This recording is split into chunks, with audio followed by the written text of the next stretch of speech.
Jesus? I would say no doubt lived as a person, but to the extent of what he did, I'm not sure. If he comes walking into where I work, shows me the signs of the stigmata and tells me he's the Son of God, I might start believing. I don't believe in God, first of all. Maybe because I grew up in like an age of science. I have a lot of different thoughts and theories on Jesus, but I don't think coming back from the dead's really possible.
I just thought the idea of an all-powerful, all-loving creator of the universe was just an absurd idea on the surface of it. It wasn't even worth my time to check out. As far as Jesus was concerned, I thought that if he existed, and I wasn't sure whether or not he ever did, he was probably a nice guy, he was probably an excellent teacher, but he certainly wasn't the Messiah, and he certainly wasn't the Son of God.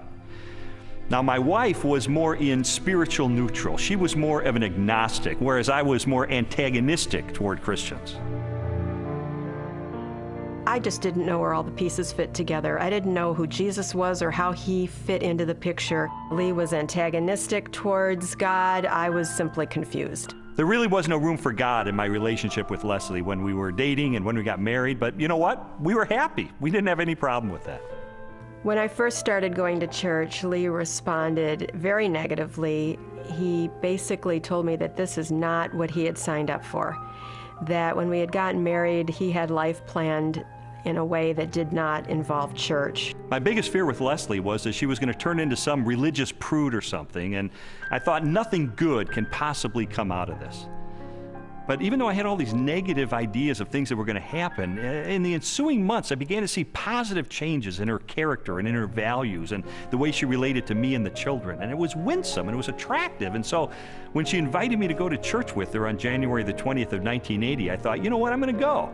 Get her out of this cult, you know, that she's gotten involved in. He did go in with his reporter's notebook so he could take notes and try to find the scandal. Well, the pastor gave a talk that day called Basic Christianity, and he just systematically laid out what it is that Christians believe. And my mind was blown because I had all these misconceptions, and he really did straighten me out on a lot of things. And I remember walking out that day saying two things. First of all, I was still an atheist. He didn't convince me that day that God exists. But secondly, I realized if this is true, this has huge implications for my life. Lee's approach was very different from mine. Mine was mostly a heart issue. I wanted to know that God was real, and the way that was real for me was experientially. And for Lee, it was more about documentation, about being able to have facts that proved it true. Well, I was a journalist, so there was really no problem with me picking up the phone and calling a scholar and saying, hey, I'm Lee Strobel, I'm with the Chicago Tribune.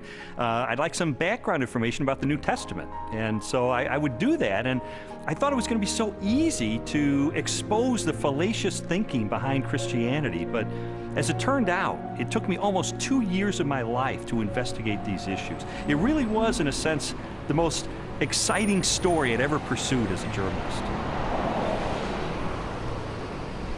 I think, unfortunately, because the documents, the New Testament and specifically, were written so far after Jesus' death, that it's really hard to say.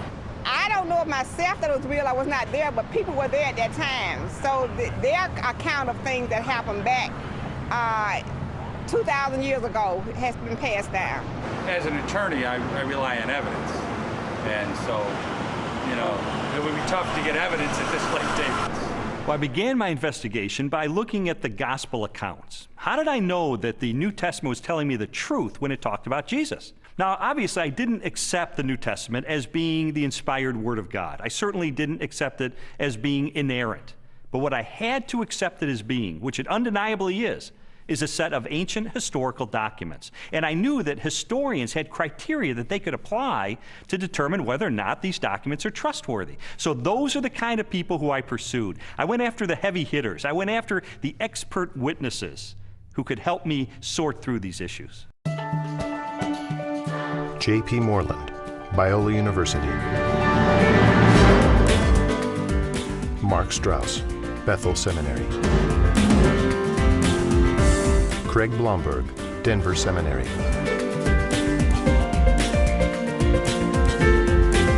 Craig Evans, Acadia Divinity College.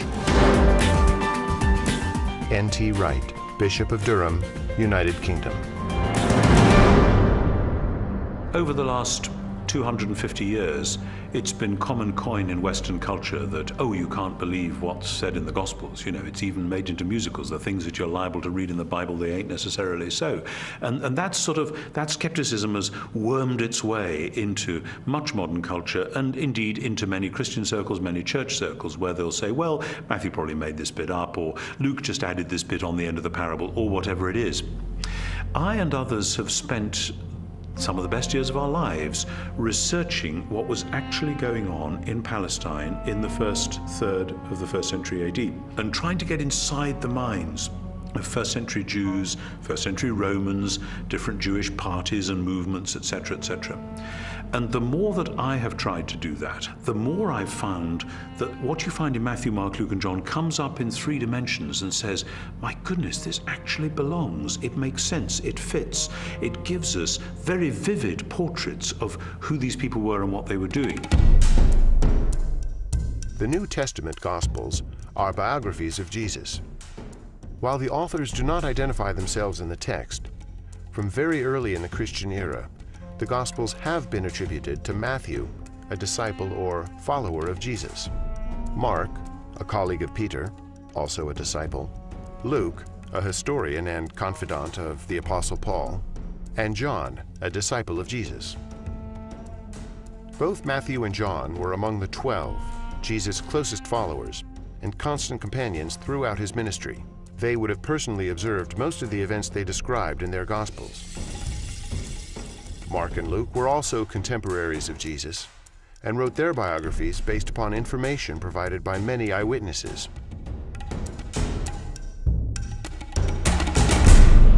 I knew from my years as a legal journalist the importance of eyewitness testimony.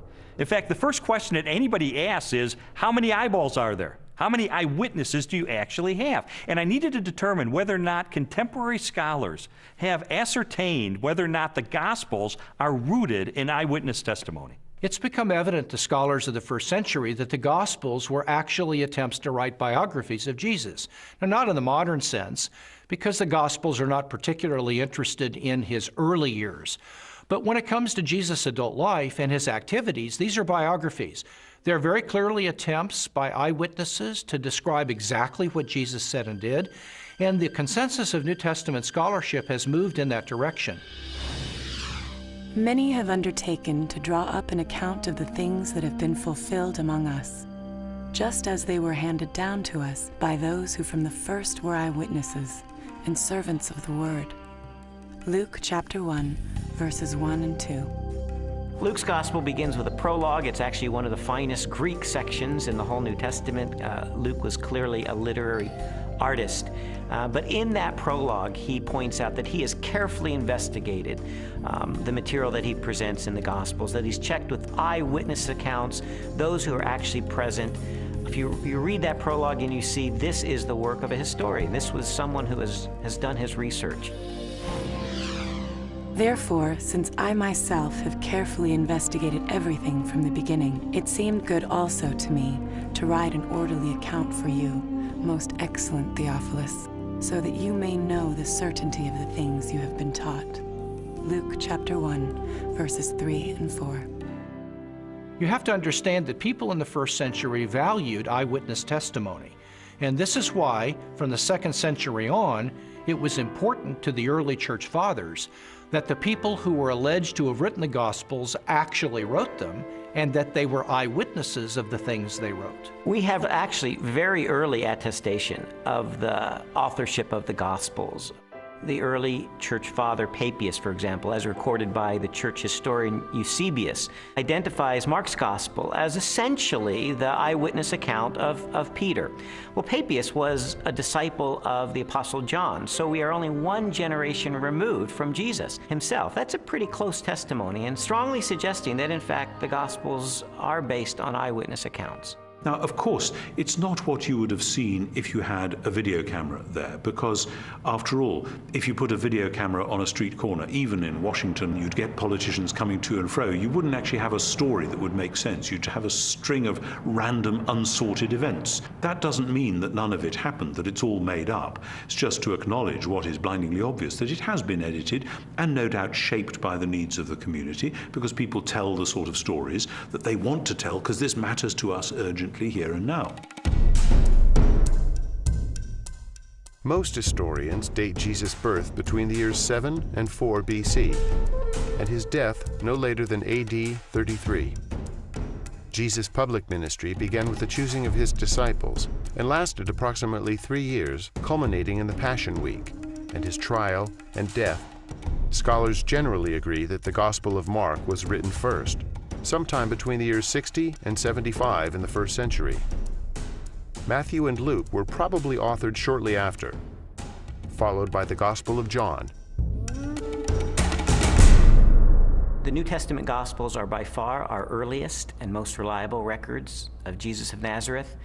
All of the New Testament Gospels were written in the 1st century. Not only are they remarkably close to the events themselves, but in fact, eyewitnesses are still around. If they were passing on untruths, if they were not passing on reliable history, then we would expect eyewitnesses to say, wait a minute, this isn't what happened. But eyewitnesses are around. Eyewitnesses could confirm what they said. All of the gospel writers either were eyewitnesses or interviewed eyewitnesses to gain the information that they gained about Jesus Christ. As I scrutinized the gospel accounts even further, I realized that it was important to find out not just whether or not the information was rooted in direct and indirect eyewitness testimony, but I needed to know, was this information reliably preserved during the time period before it was finally written down? We have to put ourselves into the ancient world without modern media, without even a print-based culture in which the only and the standard way of preserving information was through oral tradition, most of which was memorized. Young rabbis were often forbidden to comment on a passage of Scripture until they had memorized it perfectly. In fact, it was not uncommon for rabbis of Jesus' time to commit the entire Torah to memory. I've sometimes heard people say, look, I've been in a situation where I whisper something to someone, they whisper it to someone else, and it goes through 10 or 11 people, and by the time the last person tells what was said, it's totally different from what I told the first person. And we can't trust the Gospels for the same reason, because it was transmitted over a long period of time.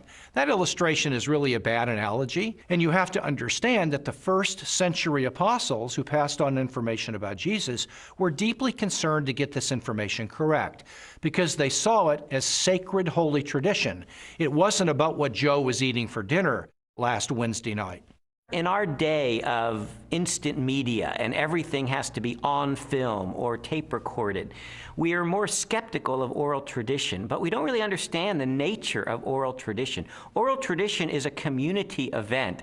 A story is passed down by individuals within that community. Well, if they get it wrong, you've got an entire community that's going to correct them. So it is self-correcting all the way. These stories were passed on reliably because they were passed on by the community of disciples. In fact, we now have scholarly studies that have been done of oral cultures, and we know that through several generations, Oral tradition can be preserved and passed on without changing a thing. Even though I became convinced that ancient cultures could pass along oral tradition reliably over time, I still had an obvious objection to the New Testament, and that was, isn't it really filled with contradictions? One of the issues people often raise is the question of apparent contradictions between the Synoptic Gospels, where there's a parallel story. For example, Matthew tells the story of 2 blind men being healed, whereas in Mark's account there's only 1 blind man. How can we get this contradiction? The vast majority of these apparent contradictions, however, are quite easily resolved. Mark describes only one of the 2 blind men, the one who is most prominent, obviously, or perhaps even the one who became a disciple of Jesus and became prominent in the later church. So most of these apparent contradictions are quite easily resolved. Had every single account given us exactly the same detail, we might have accused them of some form of collusion, of having gotten together and carefully planned out how they were always going to tell the story with the exact number of details, but then one doesn't have independent testimony at all. It's natural when you have multiple eyewitnesses to the same event. You're going to get different perspectives, and that's okay. You want that. What you're looking for is a core to the testimony that's the same, that's consistent, even though there may be some variation in the incidental details. If you're in a court of law and you have multiple witnesses come in and testify to the exact same thing, the first objection that's brought up is to say collusion. They got together, they orchestrated their testimony, and their credibility is shot. The earliest known copies of the Gospels were written on sheets of papyrus and scrolls made of animal skins. They are among the oldest existing manuscripts of antiquity. The Codex Sinaiticus was authored between AD 330 and 350. It contains almost all of the New Testament and a significant portion of the Old, while the Codex Vaticanus from the same era is a nearly complete Greek copy of the entire Bible. A papyrus fragment from the 18th chapter of John dates to AD 125, less than a single generation after the Gospel was originally written. When I found out that we have no original survivors of the manuscripts of the New Testament, I became very skeptical. Because if all we have are copies of copies of copies of copies of copies, then how do we know that what we possess today bears any resemblance to what the original said?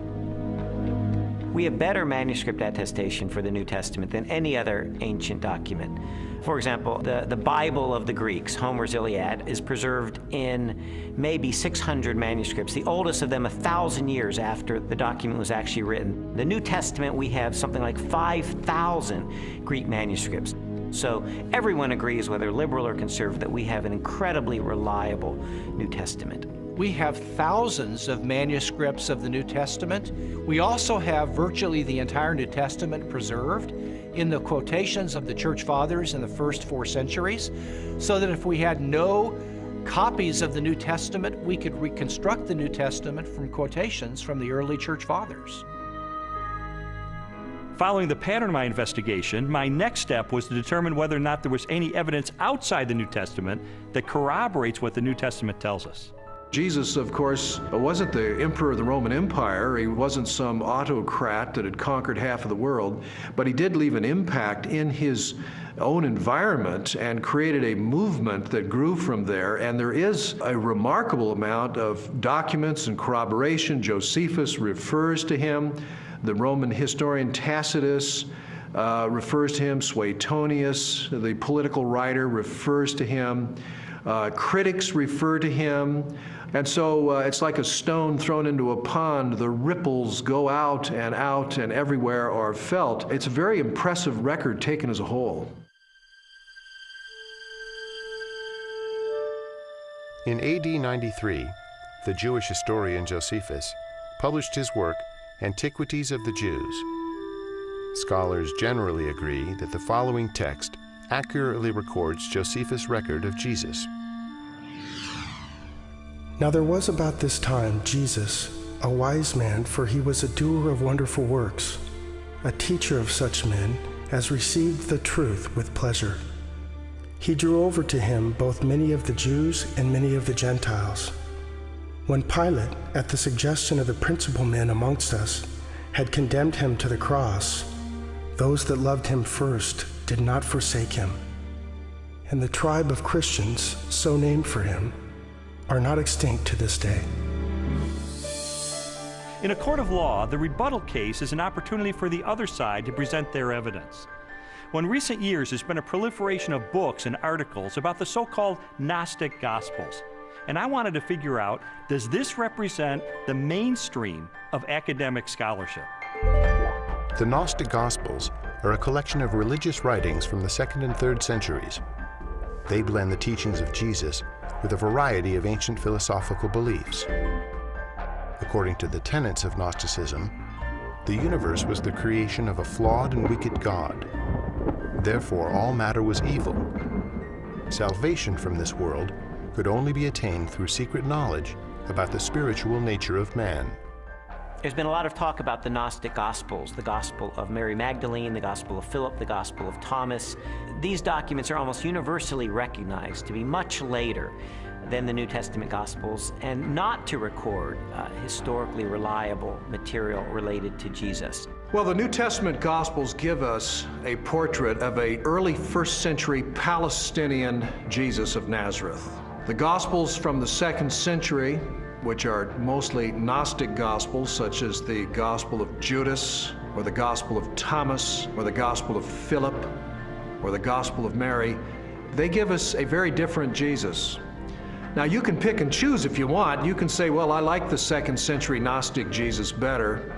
Others might want the early 1st century Palestinian Jesus. But if you're going to be a scholar about it, and you're going to talk about, well, which Gospels really do give us earlier traditions that more reliably reflect the actual historical Jesus, you got to go with the New Testament Gospels every time.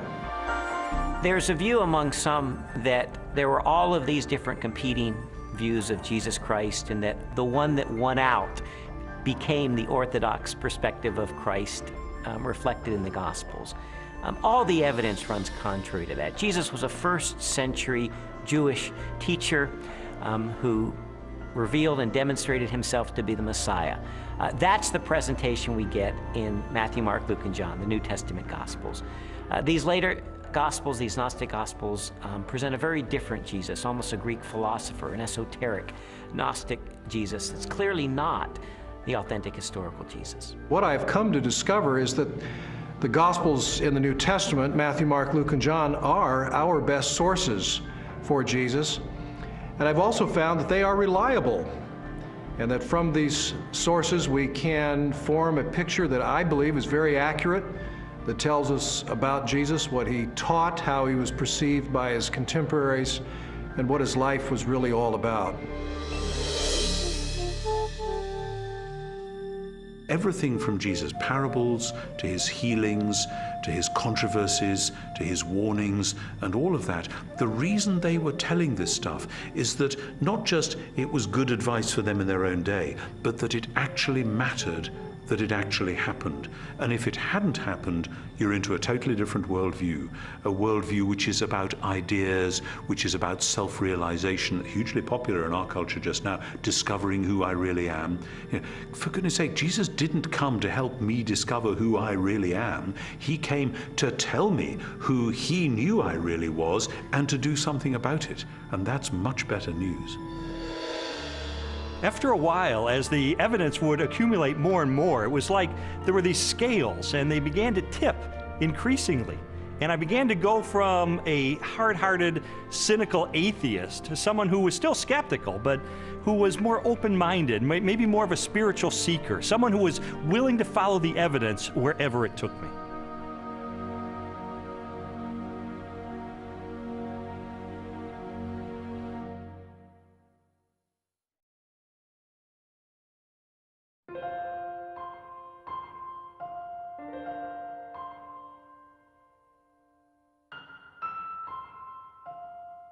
This whole time I was on this investigative journey, Leslie and her friends behind the scenes were praying because they knew that I was checking into the evidence. I was looking into these issues for myself, and they just wanted me to be open-minded about the evidence that I found.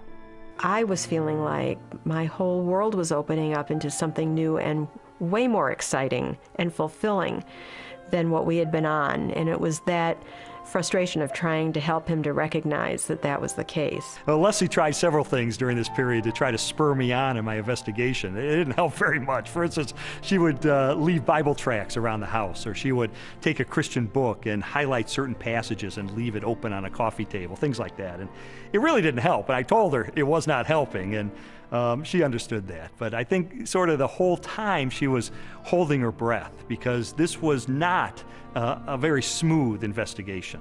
He would take 2 steps forward, 3 steps back. Sometimes it looked like he was really getting it, and other times he would just turn into an angry, frustrated person again. And so it was a very frustrating time for both of us.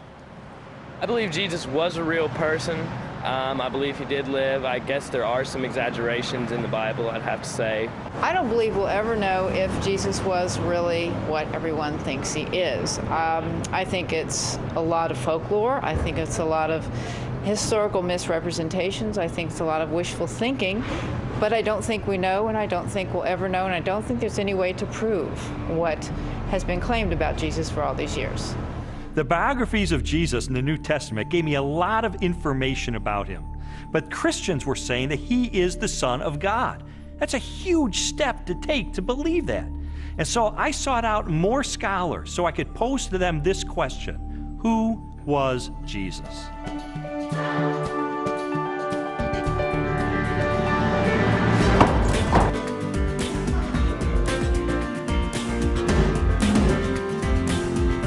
Michael Rydelnik, Moody Bible Institute.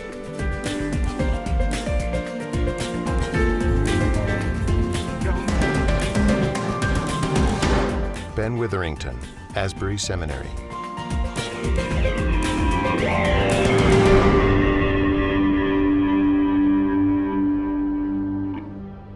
Now, this is one of the things I love about Jesus, and it says something to us. His identity is complex. He can't be pigeonholed. He fits no one formula. There's a lot of aspects to who he is. But always, he presents himself as a challenge to the status quo, to preconditioned thinking about what Son of God, what Messiah must be. He's carving out his own niche. He's doing his own thing like a great and creative artist. He is not simply replicating anything from the past. He is taking bits and pieces of prophecies and ideas and wisdom literature and law and you name it, and he's made a whole new gumbo. And he's serving it up, and people don't know what to think. He goes in a synagogue and says some of this stuff, and they go, wow, a new teaching, and with authority. Shazam!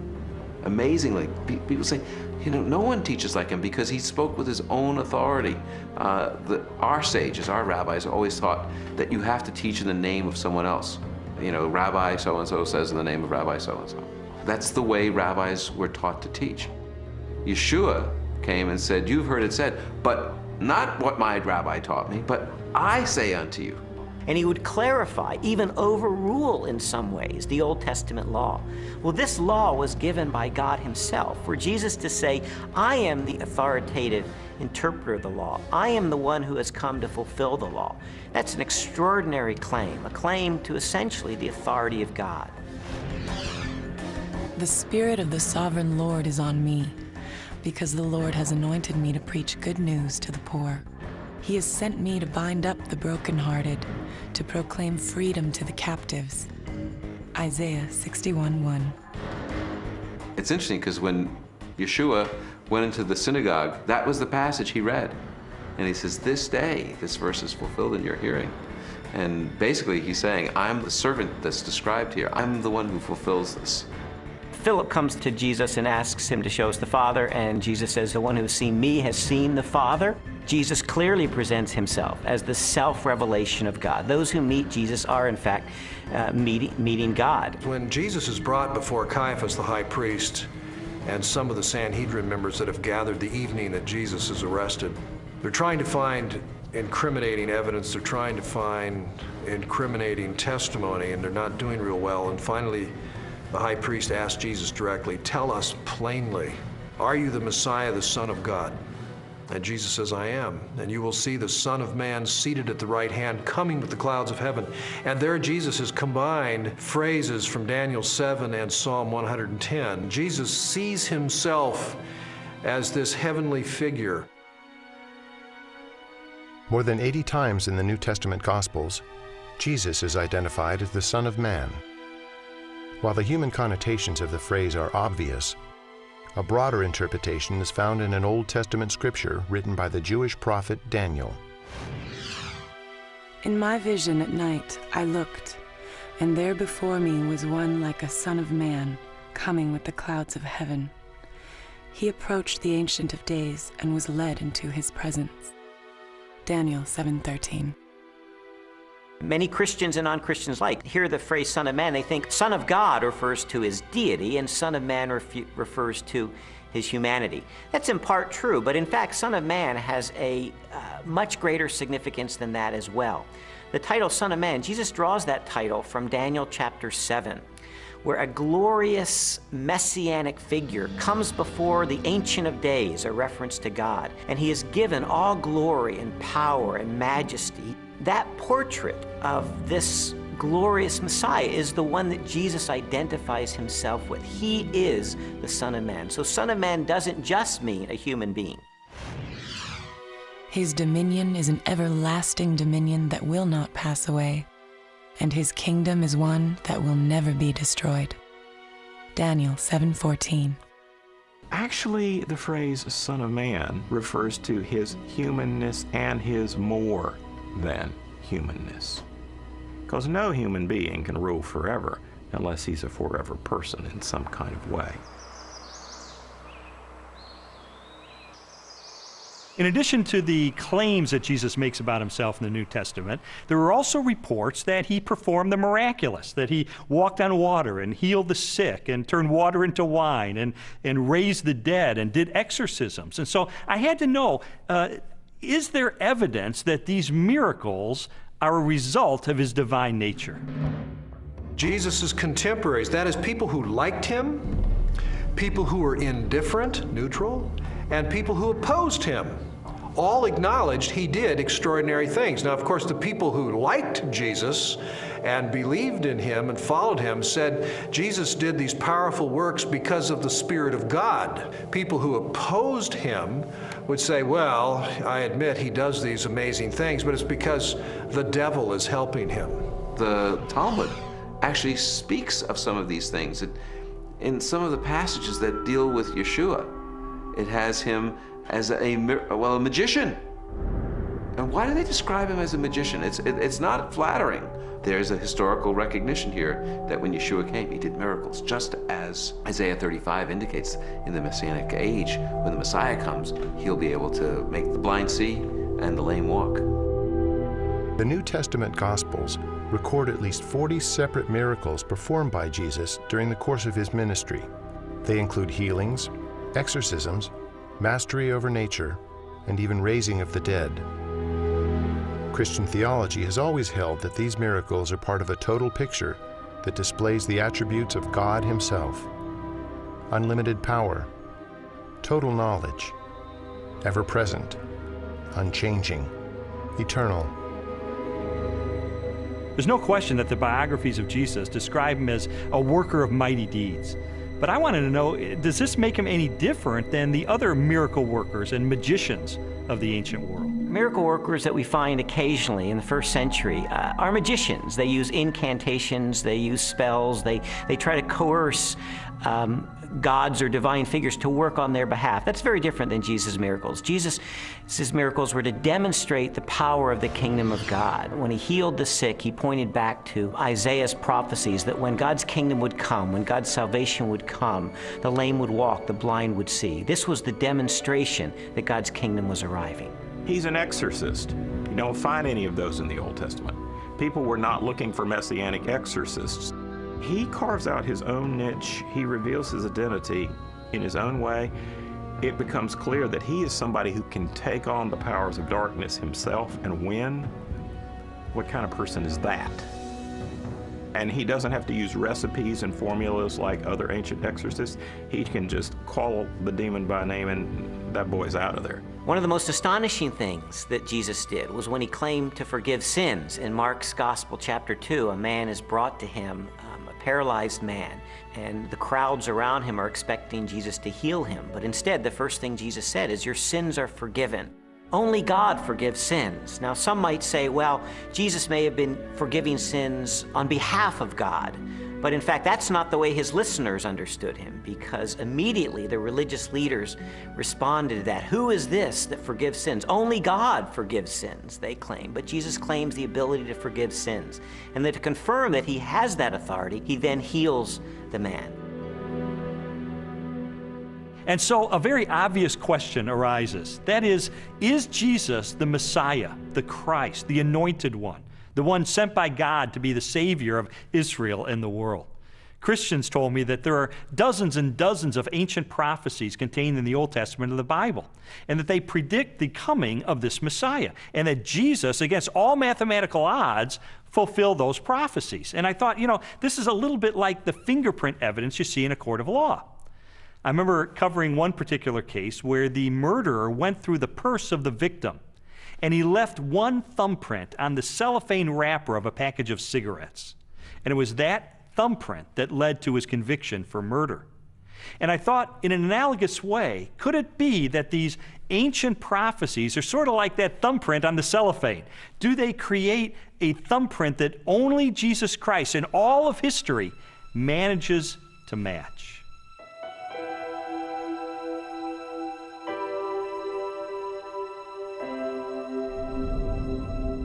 This is Yeshayahu 53:6, or Isaiah 53:6.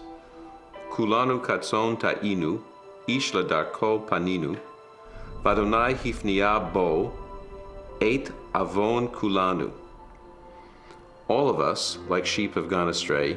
Each of us has turned to his own way. But the Lord has laid upon him the iniquity of us all. I had a friend who wrote this out on a piece of paper. He typed it up on his computer without any verse notations. And he took it around to everyone in his office. He worked in a big office for a motor vehicle bureau in one of the big states in our country. And he showed it to everyone in the motor vehicle bureau and in the state capitol. And he said, just tell me who this is and where it comes from. And every single person that looked at it, Jew or Gentile alike, it didn't matter. Everyone that looked at it read it, and he said, who is this? They said, oh, it's obviously Jesus of Nazareth. That's who it is. And it's from the New Testament. And then my friend would say, but no, it's not from the New Testament. It's from the Hebrew Bible. It was written 8 centuries before Jesus came. Can you believe this? And he showed it to them from Isaiah. And people really had a hard time, because if you read this passage without any kind of presuppositions or bias, you will read it, and it will be really clear that this is the life of Yeshua. Now, could he have fabricated this, or is this just a big coincidence? In the Old Testament, we really have 2 kinds of prophecies. We have prophecies that are fulfilled uniquely in Christ, and prophecies that are fulfilled typologically in Christ. And I do think we need to distinguish between the two. Those that are fulfilled uniquely in Christ were once and for all fulfilled by Jesus. And those are the ones that we can really point to have apologetic value. That is, to demonstrate that Jesus was the only person who could have possibly fulfilled this. His birth in Bethlehem is one of those prophecies. His role as the suffering servant of Isaiah 53 is one of those prophecies. His entrance into Jerusalem on a donkey from Zechariah chapter 9. These are clear evidence that Jesus is fulfilling the Old Testament. The most amazing part of Isaiah's prophecies is in Isaiah 9, when it speaks about the Son of David coming to be the king, to sit on the throne of David and have an eternal righteous kingdom. And everyone knows it from Handel's Messiah. Unto us a son is born, unto us a child is given. And the idea of this verse is that the Messiah will actually be born, physically born. And then it says, and his name shall be called Wonderful Counselor, Mighty God, Father of Eternity. In other words, he's the creator, the author of time. Some skeptics have said that Jesus could have engineered the fulfillment of these prophecies. Of course, Jesus could not have determined where he was going to be born, so to be born in Bethlehem, obviously he could not have engineered that. Also, as the suffering servant, it would have been difficult for him to engineer such a specific fulfillment of Isaiah 53. But on the other hand, the fact that Jesus performed certain actions that in fact fulfilled prophecies only demonstrates that he was indeed the Messiah. Anyone who enters Jerusalem riding on a donkey in obvious fulfillment of Zechariah 9:9 is saying, yes, I am the Messiah. So we certainly have a glimpse in that fulfilled prophecy of the self-consciousness of Jesus, that he truly believed that he was the Messiah. Scholars have determined that Jesus fulfilled at least 4 major prophecies, each written a minimum of 3 centuries before his birth. Their content ranged from specific details about his life to the symbolic implications of his death. Psalm 22 gives a poetic picture by David, written in the first person, of what the Messiah will be like in his suffering. And one of the things he says is that they will pierce my hands and my feet. Now, David wrote before crucifixion was known, probably by about 300 years. So Isaiah 53 says he was pierced through. It gives us the reason for his death. He was pierced through for our iniquities. So there's a purpose. He dies not just because he's a martyr, but because he's a substitution for sin. A college professor of mathematics and science named Dr. Peter Stoner wanted to determine what the odds were that any human being throughout history could fulfill the messianic prophecies. So he had his students come up with very conservative estimates of the likelihood of any human being fulfilling certain of these predictions, and then they just ran the numbers. And what they determined is that the odds of any human being fulfilling 48 of these ancient prophecies would be 1 chance in a trillion.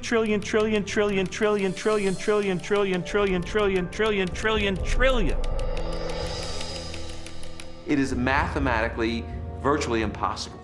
To me, just as significant as all of those unique prophecies that were fulfilled in Christ is the complete drama of the Old Testament. The fact that the Old Testament is the story, the narrative of God's redemptive movement, his movement to deliver and save humanity. And Jesus is the climax of that movement. He is the climax of salvation history, the one who brings it off to fulfillment. You read the Old Testament, it's building, building, building. Jesus arrives on the scene and he is the fulfillment. And he recognizes himself clearly as the climax of God's plan of salvation for all humanity. This whole case was sort of like one of those jigsaw puzzles where you don't know what the ultimate picture is going to be. You just put together the pieces, and as I was putting together all of the evidence, it started to take shape, and I sort of stepped back and I could see that it was a portrait of Jesus Christ.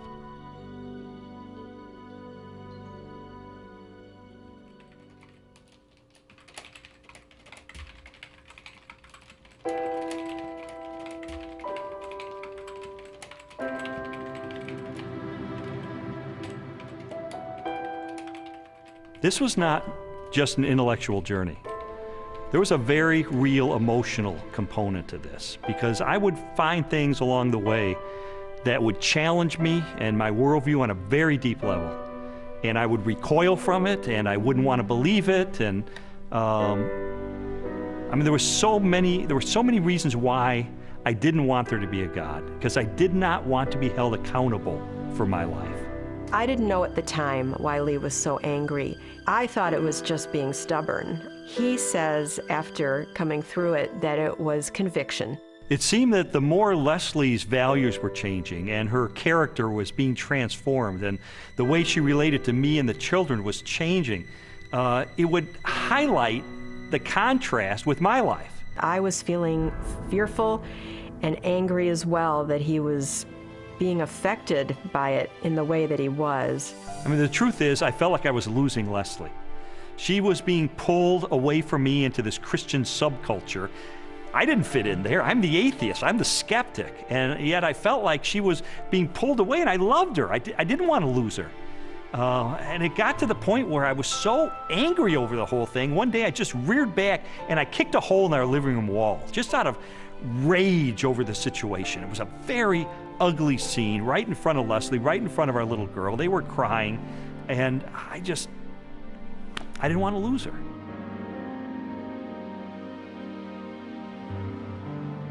Jesus's body was never found. And so, yeah, and they predicted it. Well, you know, he talked about it, and it was predicted, and it happened. I mean, it's this easy, it's as simple as that. We just tend to complicate it, man. No, not physically, not his physical body. So when they came the following morning and rolled back the great stone in front of the tomb, and he wasn't there, no, it must have been dark in there. I don't know. They must have missed him. No, I don't think physically a physical body can rise. I don't think that he was yanked out of that, or physically walked out and walked down the street and met with him. It just doesn't make any sense to me. For more than a year, I'd investigated the historical record for the reliability of the New Testament. I'd looked at the identity of Jesus. But now was time to look at the ultimate evidence for who he really was, the purported resurrection of Jesus from the dead. And for that, I went to the best scholars that I could track down.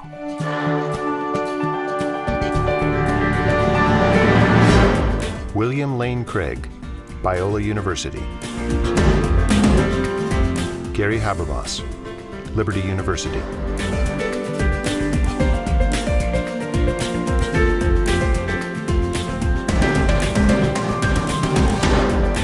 Michael Licona, North American Mission Board.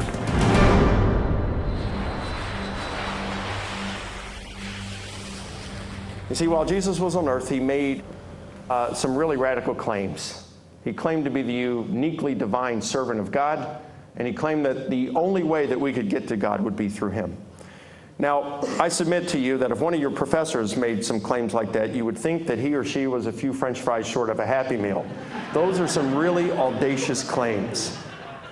Well, a lot of Jesus critics responded to him the same way that you or I would respond to someone making those claims today. Oh yeah, pal? You really think that's who you are? Well, tell you what, why don't you show it to us? Why don't you give us a sign? Show us a miracle or something. And Jesus said, well, I'll give you one miracle, one sign, my resurrection from the dead. The resurrection of Jesus really is the pivotal event of history. Anybody can claim to be the Son of God, as Jesus clearly did. The question is, can you back it up? What evidence is there to support your claim? What credentials do you have? And if Jesus really did return from the dead, that's excellent evidence that he is who he claimed to be, the one and only Son of God. To weigh the validity of Jesus' resurrection, we must first consider his death. Many skeptics have proposed that Jesus merely fainted on the cross, or was drugged, and later escaped as part of a conspiracy. By contrast, the four gospel narratives collectively describe the events of his public beating, death by crucifixion, and burial.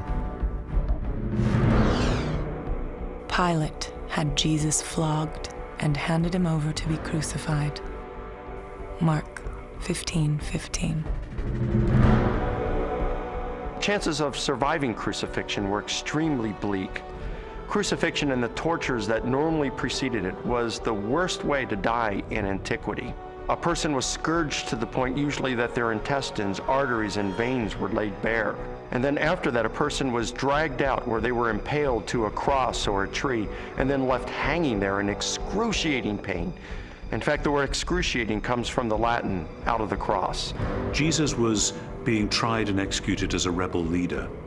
Now, in the Roman army, if you were responsible for looking after one prisoner of war, even if he was a rather insignificant prisoner of war, if you let him get away, your life would be forfeit in place of his, and life was very cheap. If you were looking after the execution of a rebel leader and you let him get away, you're in deep trouble. You're not going back home to your wife and kids. No way, game over. The Romans were very, very good at killing people. They specialized in it. They prided themselves on it. Perhaps the most definitive statement of Jesus' death at the hands of the Romans is recorded in the Gospel of John. One of the soldiers pierced Jesus' side with a spear, bringing a sudden flow of blood and water. John 19:34. Medical experts have concluded that this account from John, an eyewitness of the crucifixion, is evidence that as he suffocated on the cross, Jesus' heart had ruptured. There came a rich man from Arimathea named Joseph. Joseph took the body, wrapped it in a clean linen cloth, and placed it in his own new tomb that he had cut out of the rock. Matthew 27, 57 through 60. All four Gospels tell us that Jesus was buried in the tomb of Joseph of Arimathea. That's a remarkable statement, and certainly a historical statement. The evidence for that is, first of all, Joseph of Arimathea is identified as a member of the council, the Sanhedrin, that condemned Jesus. The presence of Joseph of Arimathea in the empty tomb narrative indicates that this is a historically reliable account of what really happened. His name would have been known to people in those days very much like a United States senator would be known today. It would have been very clear where his tomb was, so that there would have been no question about the location of Jesus' burial. It also, I think, indicates that the burial account of Jesus could not have been made up. It is highly unusual to find that the person who alone has the courage to go to Pilate and give Jesus an honorable burial is not members of his family, faithful disciples who followed him to the end. Instead, it is a member of the Jewish Sanhedrin, the very high court, all of whom, Mark says, had condemned Jesus of Nazareth to the cross. The fact that it is Joseph of Arimathea who is the person responsible for giving Jesus an honorable burial is an awkward and embarrassing fact for the early church, and yet this tradition is faithfully preserved in almost all of the traditions that we have about the burial of Jesus.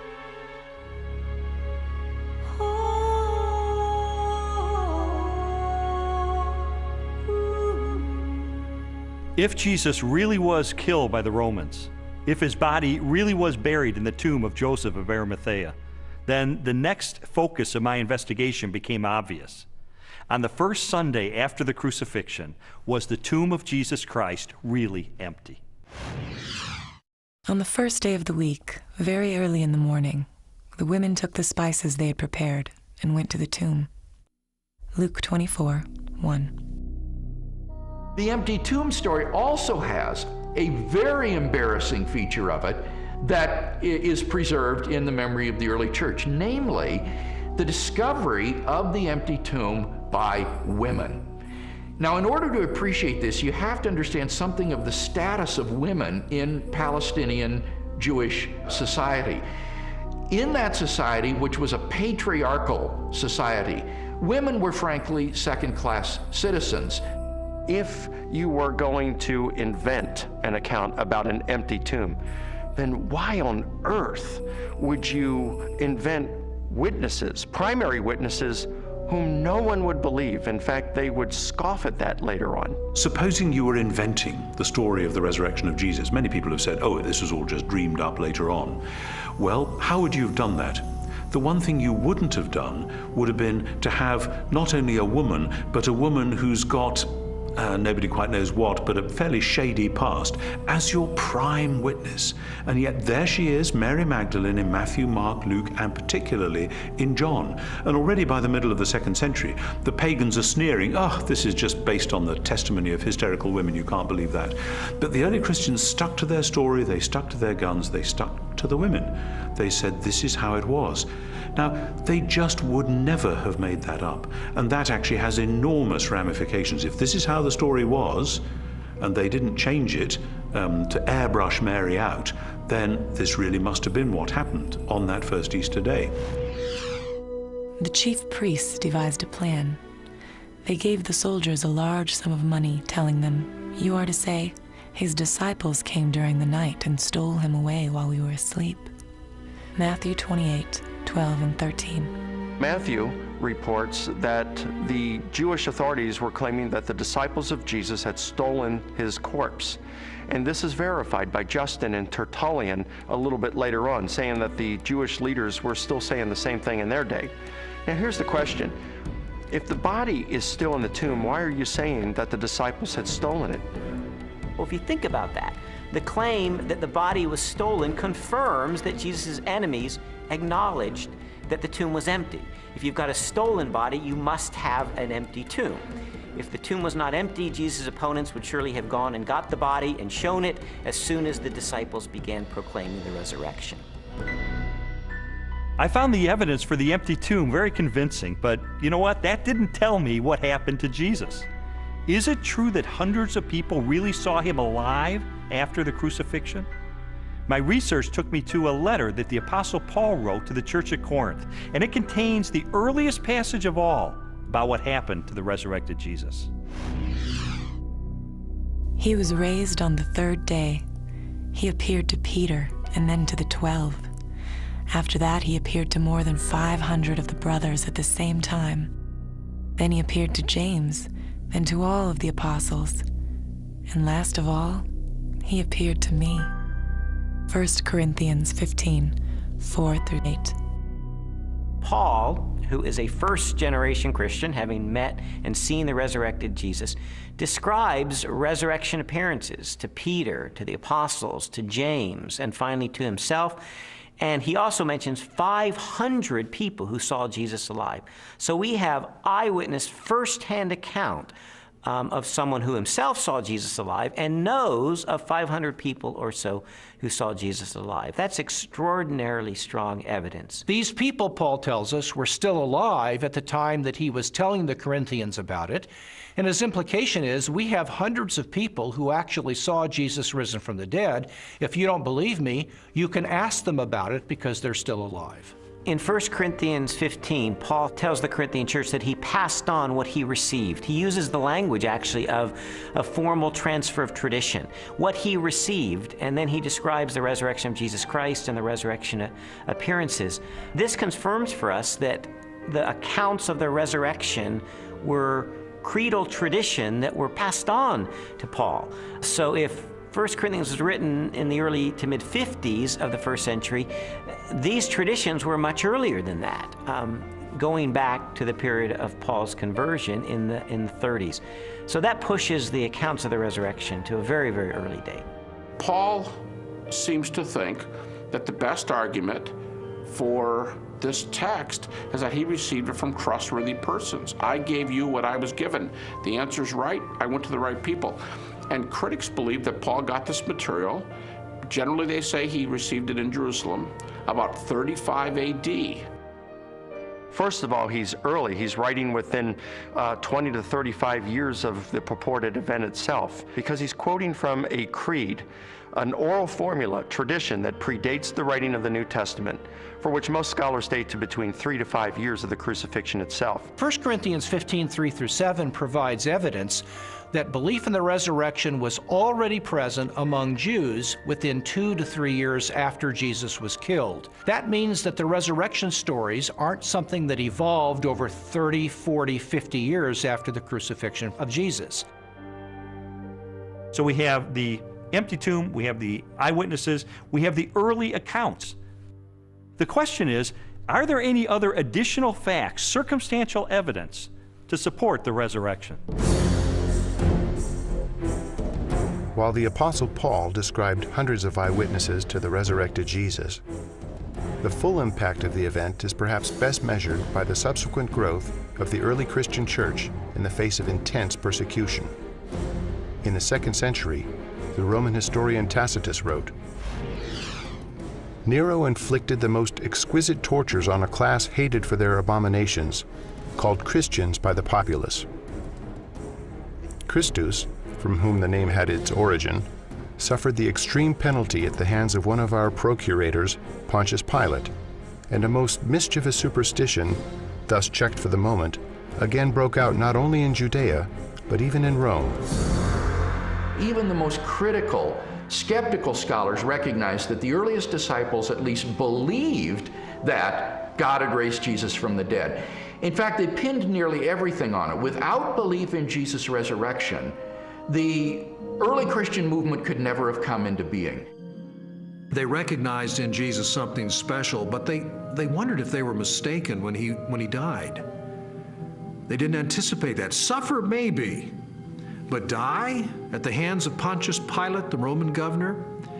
In fact, even when the first reports of his resurrection reached their ears, they were still doubtful and skeptical.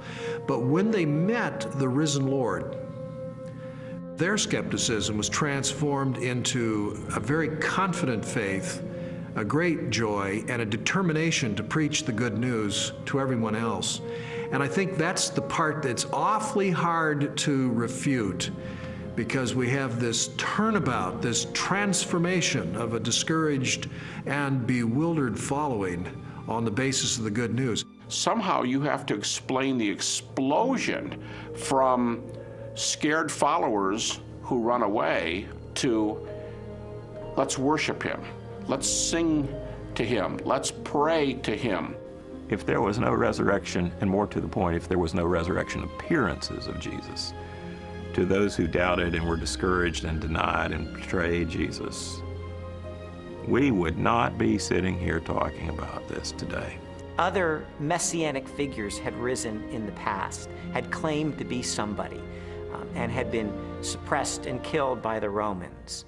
Yet no movement arose around those dead messiahs. But these disciples of Jesus were willing to go to the ends of the earth proclaiming the gospel message. Were willing to suffer and die for that. The transformation from a bunch of defeated cowards to boldly, fearlessly proclaiming the gospel, even to the point of death, to me confirms that something happened on that first Easter morning. I have worked much harder, been in prison more frequently, been flogged more severely, and been exposed to death again and again. 2 Corinthians 11:23. After Jesus' crucifixion, the disciples lived lives of hardship for 20, 30, 40 years, suffered greatly in their ministries, and eventually suffered martyrdom and execution without recanting for their belief that they had seen Jesus risen from the dead. I mean, what were they gaining? Were they becoming rich? They're running around the countryside. They're, in some cases, abandoning their family for periods of time so they can preach. What they got for their efforts is death, in many cases. You also have to remember that the disciples died not just for something they believed was true. They died for something they actually saw with their own eyes. It's much more difficult to explain that away than it is for someone who dies for a belief and they're sincerely wrong. I came across a bit of evidence I really found fascinating. James was a half-brother of Jesus, and he was not a believer in Jesus during Jesus' lifetime, but he later died the death of a martyr as a leader of the local church. In a similar way, Saul of Tarsus was a persecutor of Christians, and yet he later becomes the Apostle Paul, this incredible missionary. So I had to ask myself, what led to this radical transformation of these skeptics? Sometimes people will come to believe something they wish to be true. If you believe hard enough that a person is loving and kind, you can talk yourself into believing that, even though the person is not loving and kind. It's very, very difficult, however, to explain people coming to believe something that they're actually standing against. Now, in the case of James and Paul, they did not believe in Jesus before his crucifixion. In fact, they thought he was deranged, and they did not accept what he said and what he taught. James, a brother of Jesus, is a skeptic who doesn't come to Jesus until he meets the risen Lord. Critics allow that. Paul's a persecutor till he meets the risen Jesus. That's not the kind of testimony of someone who all gets together and say, hey, let's just cook this thing up. One of the certainties, it seems to me, related to the testimony of the apostles is that they truly believed that Jesus was who he claimed he was, and they truly believed that he had risen from the dead because they were willing to die for that. Very few people are willing to die for something they don't really believe in, or something even worse that they know to be a lie. When Jesus was executed, his disciples were rightly afraid. They scattered, they were fearful for their own life. Their hopes had been dashed because they had believed Jesus was the promised one who was going to usher a new day in for Israel. Turned out he wasn't, because he was murdered by crucifixion under the authority of the Roman Empire. And yet, Shortly thereafter, we find them taking a stand in Jerusalem, proclaiming that Jesus was the Messiah, the very Son of God. How do we explain that? How do we explain the fact that they were even willing to propagate this the rest of their lives and go to martyrs' deaths for their belief? The only rational explanation is that something happened to them between the death of Jesus and 3 days later, and according to their own words, it was that they saw Jesus risen from the dead for themselves. People have often said, and I think it's a perfectly fair position, that okay, there aren't actually any good alternative hypotheses for how you explain the rise of early Christianity, but because we know as an absolute fact which we're not prepared to let go of, that nobody ever rises from the dead, then there must in fact be some other alternative hypothesis. And I want to say, okay, if you want to make the absoluteness of bodily death the cornerstone of your entire worldview, I actually can't stop you. If you choose to say, no, here I stand, death is the end, and nobody ever comes back from it, and that's just the way it is, well, that's where a lot of people were in the ancient world, it's where a lot of people are in the modern world. I think that that worldview is radically challenged by the strong evidence which points to the resurrection of Jesus, but it's up to somebody what they do with that challenge.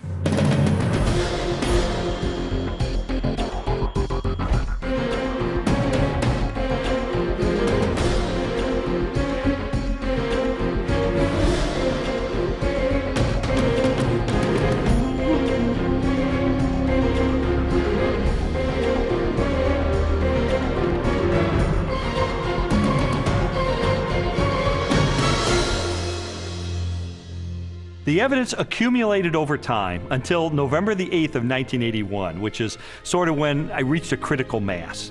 I remember going alone in my room, and I took a yellow legal pad and put a line down the middle, and on one side I started to list all of the evidence I had encountered for Jesus Christ being the Son of God, and on the other side all the negative evidence against that. And I wrote and I wrote page after page, and finally I put my pen down and I said, wait a minute. In light of this avalanche of evidence pointing toward the truth of Christianity, it would require more faith for me to maintain my atheism than to become a follower of Jesus Christ. And so that's the moment that I decided, consistent with the evidence, the most logical, the most rational step I could take was a step of faith in the same direction the evidence was pointing, and put my trust in Jesus. And after I did that, I thought, you know, maybe Leslie would like to hear about this. I thought it was too good to be true. My heart was pounding. I was in tears. I was so excited. I just threw my arms around him and kissed him and hugged him and told him how I'd been praying and how lots of people had been praying that this day would come. She threw her arms around me and she said, "You hard-hearted son of a Baptist," she said, "I've been telling you this for 2 years. I mean, come on." And that began a transformational process for me, where over time, my philosophy and my attitudes, relationships, parenting, worldview, all of that began to change over time for good, really for good.